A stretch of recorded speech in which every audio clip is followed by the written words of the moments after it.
They say the sea remembers everything, every scream, every drowning, every prayer whispered in vain, and that is why places like Rook Island Lighthouse reek not only of salt and rust, but of things far older, things that never belonged to this world. Something evil lurks in Rook Island Lighthouse, and to speak its name is to risk being heard by it. The lighthouse stands on a jagged finger of rock 30 miles from the nearest harbor, surrounded by black waters that churn restlessly even on calm nights, as if the sea itself wants to keep the island hidden. Locals whisper of storms that appear without warning, of ships that vanish when they steer too close, and of keepers who never lasted more than a season before losing their sanity or disappearing without a trace. Yet despite the warnings, people are drawn to it. Curiosity is a curse, and for Alex and Daniel, two young men obsessed with urban exploration, it became a death sentence. They were not thrill-seekers in the careless sense. They wanted to document forgotten places, capture the silence of ruins, and upload their adventures to an audience that craved proof of the macabre. But when they learned about Rook Island Lighthouse and the stories of shadows that moved on their own, of a light that shone without fire, of a faceless figure standing in the lantern room at night, they couldn't resist. They convinced a fisherman to drop them at the island on a foggy morning, promising to return by dusk. The man crossed himself, muttering a prayer, and refused to step foot on the rocks. That should have been enough to turn them away. But curiosity is stronger than caution, and fear often feels like fuel when you believe you reun too chavely. The lighthouse loomed above them as they climbed the sharp rocks, its once white walls blackened by mold and streaked with rust like veins of dried blood. The windows were dark, unbroken, watching. From the first step inside, something felt wrong. The air was thick, wet, clinging to their skin like invisible hands, and there was a silence so told it smothered even the sound of their own breathing. They laughed nervously, but the echoes seemed delayed, as if the building itself was mocking them. On the ground floor, they found rotted furniture, overturned chairs, and scratched messages on the walls, desperate words carved by trembling hands. Asterisk, it follows, it waits. The light is not the light. Asterisk, every surface seemed damp, though there was no water inside. And the smell was not of mold but of decay, the kind that clings to old hospitals and slaughterhouses. Still, they pressed forward, cameras rolling, their flashlights slicing through the black. For the first 20 minutes, nothing moved, and Daniel joked about the place being just another damp ruin. But then, somewhere above, came the unmistakable sound of footsteps. Slow, deliberate. One step. Pause.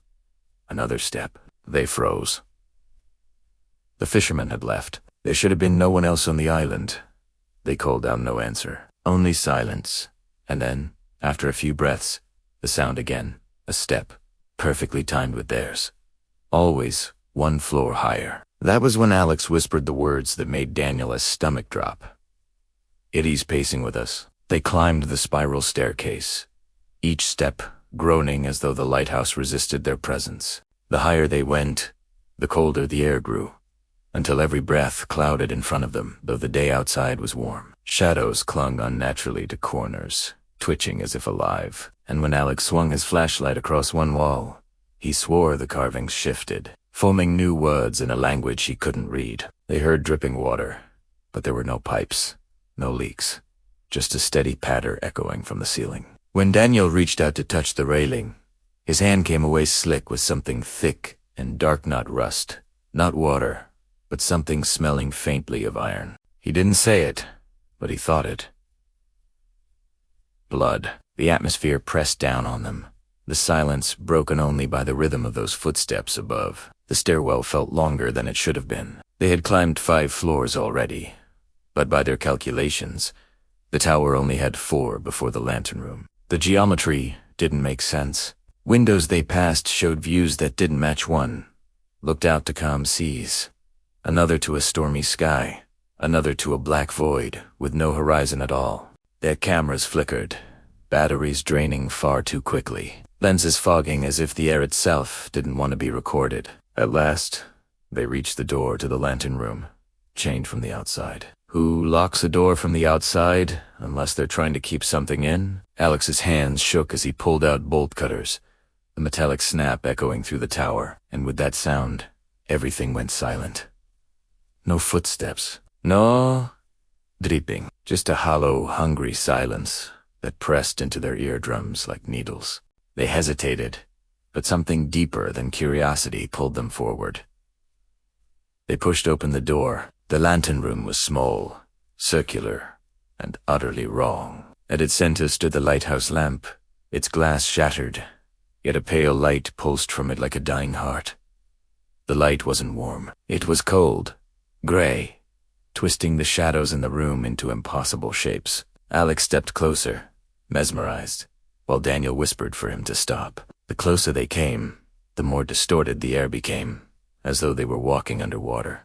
Then Daniel saw the reflection in the glass. Not Alex's, but a tall figure with no face, its head tilting slowly, as if curious. He spun, flashlight sweeping the room. Nothing there. When he turned back, the reflection was closer. The first scream tore through the tower a moment later. Alex dropped his camera, clutching at his throat as if something invisible had reached inside him. His eyes bulged, his skin mottled, his breath coming in ragged gasps. Daniel tried to drag him back, but the floor itself seemed to resist, sticky like tar, holding them in place. The faceless reflection loomed larger in the lamp glass, until it filled the entire pane. Faceless but staring. Daniel's flashlight shattered, plunging the room into that cold, impossible glow. He turned to the door, but the staircase was gone. Where the iron spiral had been, there was only a drop into endless blackness, as though the lighthouse itself had eaten its own insides. Behind him, Alex convulsed, eyes rolling back, mouth stretched open wider than humanly possible. A scream tearing out that wasn't his voice at all, but something deeper, something layered with centuries of echoes. Daniel stumbled, backing into the wall, his camera still recording as the faceless shadow peeled itself from the glass. It stepped forward without sound, its body too tall, its limbs bending in wrong angles, as if it had studied humanity but never quite understood how bones should align. Its head tilted again, closer, closer, and Daniel felt his thoughts fraying, his memories unraveling, as if the thing was plucking them out one by one. He thought of his mother's face and forgot it. He thought of his name and it slipped away. In that final moment before the lens shattered, he realized the horror was not that the creature would kill them, but that it would keep them, keep their voices, their screams, their very selves, feeding the light that was not a light. Weeks later, the fishermen found their boat drifting empty on the tide. No bodies, no sign of struggle. Only their cameras, waterlogged, but intact. When the files were recovered, most were corrupted. Nothing but static and distorted screams. But one clip survived the final frame before Daniel dropped the camera. In it, the lantern room glows faintly, Alex's body writhing. Daniel, pressed against the wall in terror, and there standing where the lamp should be, a figure tall and faceless staring directly into the lens as if aware of being watched. Experts dismissed it as a trick of light, a reflection, a fabrication.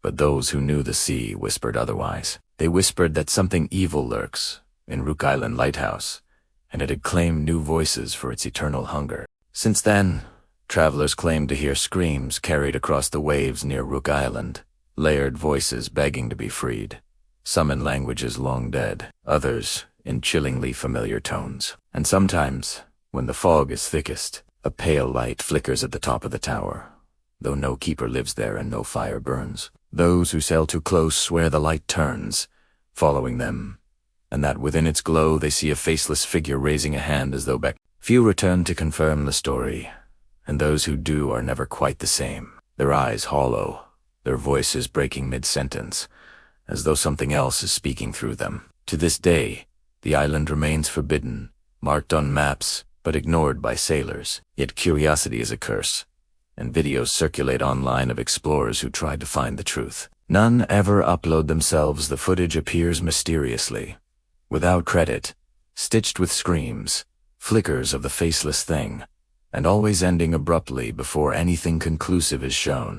Viewers report nightmares after watching, shadows moving in their rooms, whispers behind their ears. Some swear they've seen the pale glow outside their windows at night, even miles from the sea. The myth spreads because fear spreads, and fear feeds what waits in the tower. Something evil lurks in Rook Island Lighthouse, and it doesn't need you to visit to reach you. It only needs you to see, to listen, to believe. Once you hear the story, you've opened the door just a crack, and the faceless thing tilts its head, noticing its hunger isn't for flesh, but for attention, for the spark of recognition. And now that you've given it yours, don't be surprised if tonight, as you try to sleep, you hear the echo of footsteps above you. Pacing, always pacing, just one floor higher.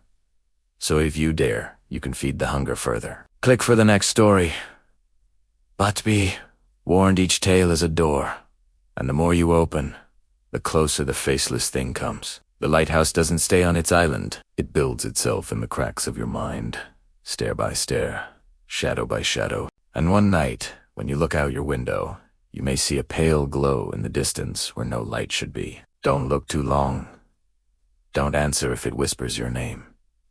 But if you must, if your curiosity is stronger than your fear, click here and step into the next nightmare, where the light never fades and the screaming never ends.